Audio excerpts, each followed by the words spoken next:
Jack Ross here for WEBN Boston at the ESPN Wide World of Sports complex in Orlando, Florida.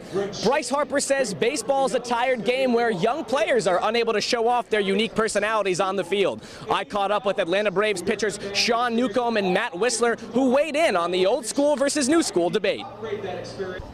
I think with that, I think it's one thing to show excitement, in a big moment of the game. There's going to be some excitement. I don't think there should be any, bad things come from that. If a guy's excited in a big moment of the game, show a little emotion is not going to bother me. If I had a big situation, if I get an out, I'm going to be pretty pumped up. So if a guy gets a big hit off me, then I can't really say much. I think it comes with the timing of it. If it's a 6-0 ball game and somebody pimps a home run in the 6th, it's like, all right, well, what are you really doing? But if it's a big moment in the game and there's a lot of emotion that goes in the game, and we want to play with emotion, so it makes the game more exciting. So if there's a little bit, the certain time of the game, a big hit or a big strikeout, something like that, I have no problem with it. As far as showing your flair, for me personally, I'm kind of a more quiet person. I go out and get my job done and kind of just move on with my life. I don't try to do anything crazy in social media or kind of like get my name out there, anything crazy like that. So I guess I'd say kind of more old school, but see where that takes me. Major League Baseball is in the middle of a bullpen revolution. The Kansas City Royals' lockdown late-game pitchers led them to last year's World Series victory, while the Yankees recently added a 1-2-3 punch of all-star relievers. Teams all around baseball have placed a new emphasis on bolstering their bullpens, and this increase in skillful late-game pitching has caused batters to take notice and change the way they usually prepare for the season. It's a challenge, and everybody likes a good competition, so if you want to be the best team, then you have to beat the best team, and that's kind of a good approach you have to take towards things, and you get to learn a lot about yourself from facing guys like that, and it'll be some good battles to come. Hoping we can get a look at most of these guys before we take off into regular season. But it's just getting ready. Most of the guys, they've been around. Some of the guys here have been in different leagues, so we've faced some guys. Somebody has seen them, somebody's faced them, and kind of has an idea of how to approach it. Certain guys. So I just think we have to stay with our approach and see what happens.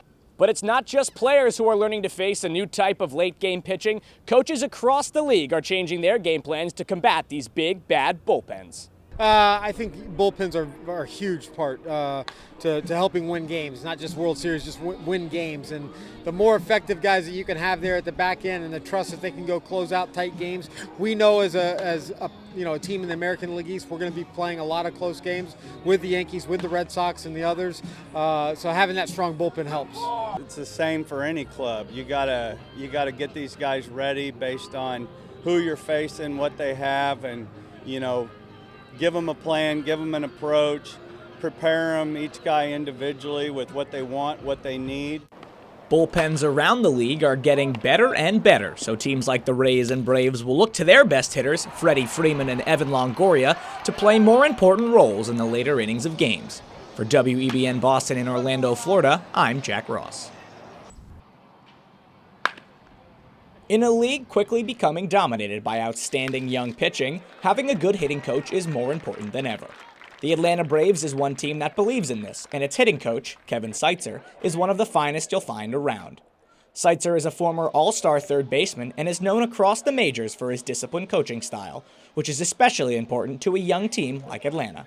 With a young club, they need to get the experience of facing major league pitching on a daily basis, and that's the learning curve that has to take place, that you really can't give them that experience until they get in the box and they're facing it under the big lights, and you understand that what you've done to prepare yourself to get to this level is exactly what you have to do to compete at this level. Seitzer's unique teaching style has been changing the way his hitters approach their at-bats and improving clubhouse performance since he first joined the coaching world in 2006. Well, Kevin's great for young hitters, especially just in learning how to have an approach, just in routine approach, staying up the middle and just keeping it very simple. And he's been very good for me personally. So I think guys buy in. I think guys see some results, and it's nice when you trust a guy that's been there before and done that and had success to tell you what to do. Well, I had a chance to work with Seitz for 2 years in Kansas City. He was my hitting coach for 2 years, so we have a great rapport. And I kind of get what he's talking about. I get the things that he's really trying to, instill into us. And so, with Seitz, it's real easy. I know exactly what he wants, and you're able to kind of do that and help out. Seitzer will have his hands full this season since the National League East contains some of the hardest throwing pitchers in baseball. But if his past results show anything, it's that Kevin's team should have no problem catching up. For WEBN Boston in Dunedin, Florida, I'm Jack Ross.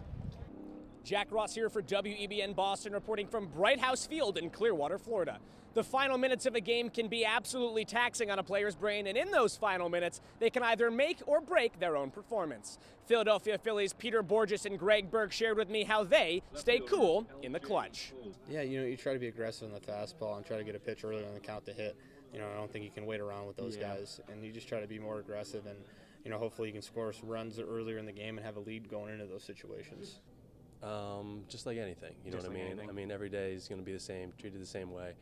Every out's a big out, especially in my circumstance. So, whether it's an out that we need to get and, it's later in the game, or maybe it's, earlier in the game, to me, I'm treating those outs always the same.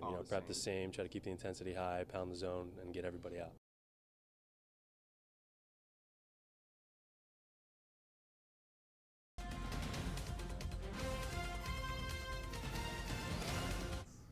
Hello and welcome to this WEBN Sports Update. I'm Jack Ross here with Harris Rubenstein, and today we are talking all things MLB awards race. That's right, we're going to go over our Cy Young and MVP predictions. All right, so we'll start this off in the AL with that Cy Young award. My pick has got to be Dallas Keuchel of the Houston Astros. The guy's an absolute stud, as we see here some highlights of his game against the Yankees where he blanked them for 6 innings. Monster season, 20-8 record, 2.48. It's the second lowest in the AL. Takes his team to the playoffs and posts a 7.2 wins above replacement, all at the ripe age of 27.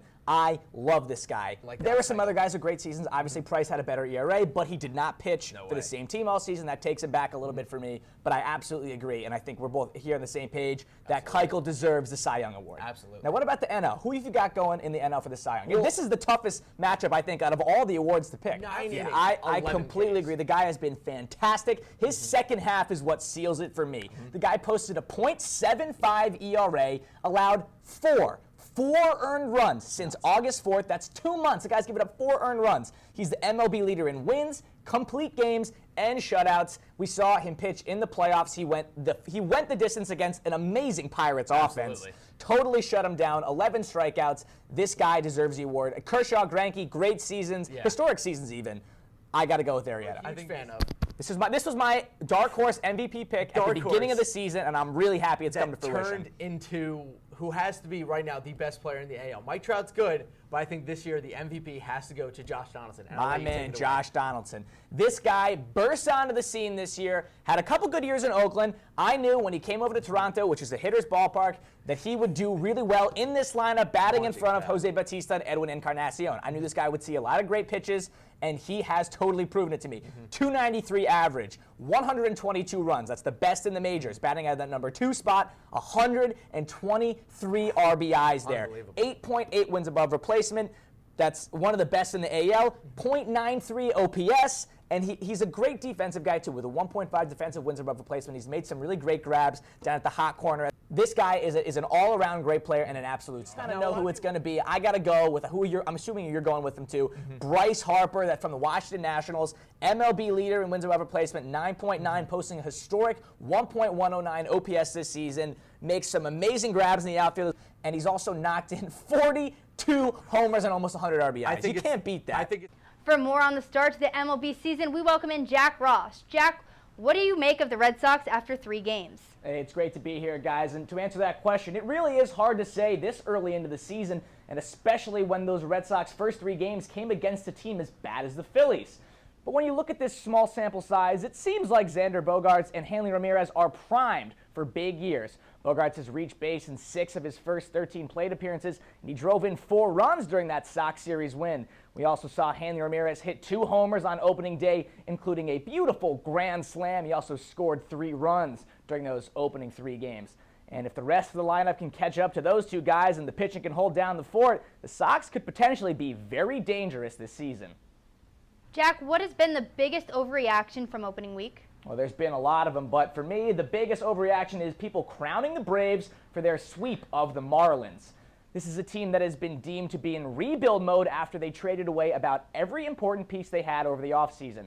Sure, they held a Miami offense that was predicted to be one of the best in the majors to just 3 runs, and sure, they knocked in 16 of their own during the series, But these sweeps will not be common for Atlanta. You'll have to chalk this one up to a hot start, and it's only a matter of time before the Braves' lack of quality pitching and players brings them crashing back down to planet Earth. So Jack Ross says do not expect anything from the Braves this season. Thanks, Jack. Great to be here. Thank you. Going to be very I'm very excited for this season. My prediction, at least, I think this men's team, this is their shot. They have, 10 seniors, only lost 2 guys from last year who are very replaceable in terms of their production. We got a bunch of guys that are going to step up and lead this locker room, a good crop of young freshmen, especially. We talked about how important that size is going to be. I think they're going to go all the way this year. I don't know about you, but that loss to MIT last year definitely they looked good, and it lit something afire under this team, and I know they're going to come out swinging this season, and I don't see them slowing down. Mac is huge. And does that change the offense at all for you guys? Have you guys now shifted your game plan from one thing from last year to another? Are you planning on utilizing that size a lot more to get some opportunities around the hoop? Yeah, I won't give you everything away because we got to save some for the games. You guys get to see that. We know MIT. Yeah, in case anybody out there is watching the game plan against us. Can't give away our secrets. But yeah, we're trying to utilize them as much as possible, and I think they'll be a big help.